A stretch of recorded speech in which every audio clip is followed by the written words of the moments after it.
नमस्कार,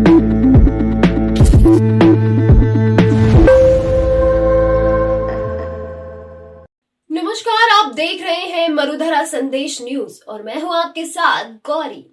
तो चलिए शुरुआत करते हैं इस वक्त की कुछ खास खबरों के साथ। विधायकों से स्कूटी का वितरण। विधायक मनोज मेघवाल ने की वितरित 10 दिव्यांगजनों की स्कूटी की चाबी। सुजानगढ़ के दुलियाबास के राजकीय अम्बेडकर छात्रावास में दिव्यांगजनों को 10 स्कूटी का वितरण विधायक मनोज मेघवाल, सभापति नीलोफर गौरी व कांग्रेस नेताओं ने जरूरतमंदों को प्रदान की। इस अवसर पर विधायक मनोज मेघवाल ने कहा कि जरूरतमंदों की सेवा से बड़ा कोई धर्म नहीं है। मेघवाल ने कहा कि दिव्यांगजन इस स्कूटी के माध्यम से अपने जरूरतमंद के काम शीघ्र पूरे कर सकेंगे। विधायक मेघवाल ने इस अवसर पर कहा कि विपक्ष में रहते हुए भी विकास कार्यों में कमी नहीं रहने दी जाएगी। इस दौरान सभापति नीलोफर गौरी, ब्लॉक कांग्रेस अध्यक्ष प्रदीप तोदी, शहर अध्यक्ष राम अवतार शर्मा, समाज कल्याण अधिकारी बाबूलाल मायल, विद्याधर बैनीवाल, इद्रिस गौरी, मुकुल मिश्रा, ओबीसी प्रकोष्ठ के अध्यक्ष कन्हैया लाल माली, पार्षद अमजद खान, लियाकत खान, इस्माइल खान, सकूर सब्जी फरोश, सफी खान सहित अन्य कांग्रेस जन भी मौजूद रहे। 10 और स्कूटी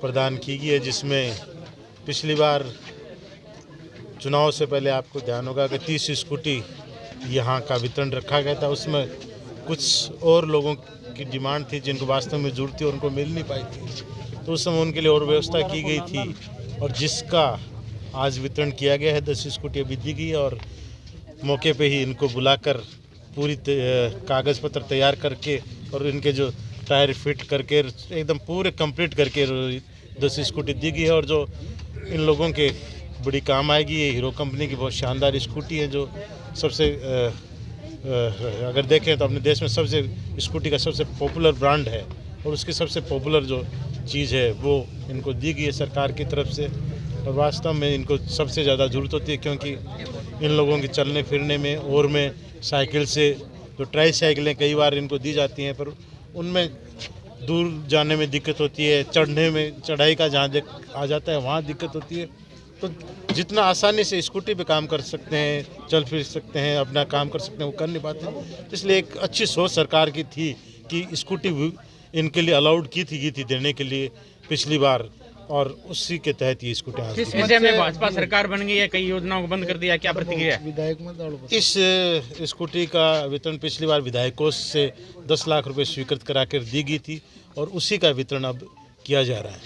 ऐसे में भाजपा सरकार आई है और कई योजनाएं बंद कर दी है, क्या प्रतिक्रिया आपकी? जो कांग्रेस की सरकार के समय में जन कल्याणकांडी योजनाएं थी जो आम आदमी के लिए बहुत काम कर रही थी, कुछ पे अभी रोक लगाई है पर इनको वो रोक नहीं सकती, रोक हम लगने नहीं देंगे। अगर इन योजनाओं को रोका गया, इनका लाभ रोका गया तो कांग्रेस पूरे प्रदेश में प्रदर्शन करेगी, विरोध करेगी और आम आदमी उठ खड़ा होगा। क्योंकि जिस तरह की प्रतिक्रिया कुछ योजनाओं के बंद करने से हुई है तो इनको मजबूर होकर उनको वापस शुरू करना पड़ेगा क्योंकि ये वो योजनाएं हैं जो आम आदमी से जुड़ी हुई हैं, उनके लिए एक लाइफलाइन है और अगर इन योजनाओं का लाभ बंद किया जाएगा तो बहुत बड़ा नुकसान इससे। साफ सफाई और स्वच्छता जैसे मूलभूत कार्य प्रभावित हो रहे हैं, क्या कहेंगे? हाँ, ये जो मूलभूत कार्य हैं, साफ सफाई का है, नगर पालिकाओं को जो पैसा रोका गया है, जो सफाई के टेंडर रोके गए हैं, इनको दुर्भाग्यपूर्ण तरीके से जिस तरह से रोका गया है वो नहीं होना चाहिए था। मैं तो ये कहूँगा कि इन योजनाओं को समीक्षा करके और क्या सुधार हो सकता है और कैसे इसका बजट बढ़ा सकते हो आप और कैसे दायरा इसका सफाई का बढ़ा सकते हो, उस तरफ आप ध्यान देना चाहिए था, न कि इनमें मीन मेख निकाल कर इन योजनाओं को जो एक साफ आम आदमी से जुड़ी हुई है, इन टेंडरों को बंद करने से सफाई कैसे होगी अपन भी जानने हैं। क्योंकि आज सफाई कर्मी नगर पालिकाओं के पास इतनी संख्या में है नहीं कि उनके भरोसे नगर पालिका, क्योंकि जिस समय ये पद स्वीकृति जब की है उस समय आबादी थी और आज उससे डबल टिबल शहरों की आबादियाँ हो चुकी हैं, भर्ती लंबे समय से हुई नहीं है।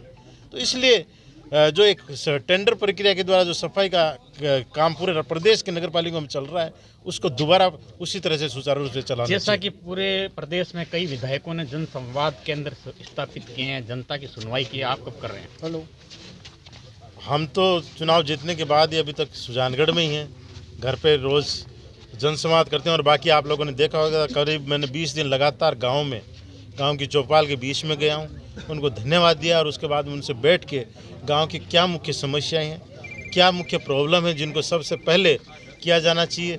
तो वहाँ जाके बैठ के और बात करने से सबसे बड़ा फ़ायदा यह मिलता है कि वहाँ गांव के 100 लोग एक जगह इकट्ठे मिलते हैं, 200 एक जगह मिलते हैं, 50 एक जगह इकट्ठे मिलते हैं, तो उसमें जो बात निकल के आती है वो पूरे गांव की निकल के आती है कि भी पूरे गांव की क्या समस्या और उसको प्राथमिकता से की जाती है। इसलिए वो चाहे चौपाल कह दो, चाहे संवाद कह दो, कुछ भी कह दो, हमने हर गाँव में लगभग 90% गाँव में हमने दौरा कर चुका और बाकी घर पे सुजानगढ़ में यहाँ रहते हैं, लोग मिलते हैं, करते हैं। और इस बार तो चुनाव के बाद में लगभग समय यहीं रुकने का रहा है, क्योंकि पहले गांव के दौरों की वजह से 20 दिन उसमें लगे। उसके बाद में अन्य कार्यक्रमों में पिछले एक हफ्ते से लगातार हम लोग शहर में, बिदासर में और में जा रहे हैं। पंचायत समितियों की दोनों जगह मीटिंगें हमने करवाई हैं। कल बिदासर में हुई थी, 2 दिन पहले सुजानगढ़ में हुई थी। वहाँ अधिकारियों को हमने निर्देश दिए कि मूलभूत जो विभाग हैं, जो जुड़े हुए जनता से, आप उनमें कार्य में जो परेशानी पिछले 3-4 महीनों में चाहे आचार संहिता की वजह से आई हो या अधिकारियों की चुनाव ड्यूटी की वजह से आई हो